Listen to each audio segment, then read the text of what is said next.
போனோம். ஆகஸ்ட் 4 திங்கட்கிழமை இன்றைக்கி முதலாம் காலாண்டு முடிவுகளை அறிவிக்கக்கூடிய முக்கியமான நிறுவனங்களை பார்ப்போம். டிஎல்எஃப் முதலாம் காலாண்டு முடிவுகளை அறிவிக்கிறாங்க ஆகஸ்ட் 4 திங்கட்கிழமை.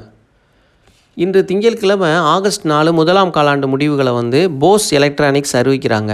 முதலாம் காலாண்டு முடிவுகளை திங்கட்கிழமை இன்றைக்கி சீமென்ஸ் எனர்ஜி அறிவிக்கிறாங்க.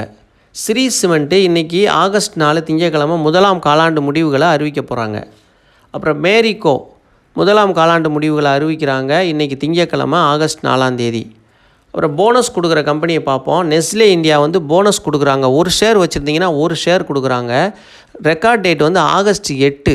ஆகஸ்ட் 8ஆம் தேதி அன்றைக்கி உங்கள்கிட்ட டிமேட் அக்கௌண்ட்டில் ஸ்டாக் இருந்துச்சுன்னா உங்களுக்கு போனஸ் கிடைக்கும். நீங்கள் அப்போ ஆகஸ்ட் 6ஆம் தேதியாவது வாங்கியிருக்கணும். இல்லை 5ஆம் தேதி 6ஆம் தேதி வாங்கினா தான் 8ஆம் தேதி உங்கள் டிமேட்டில் கணக்கில் இருக்கும். அப்புறம் ஹெச்டிஎஃப்சி பேங்க் போனஸ் கொடுக்குறாங்க 1:1.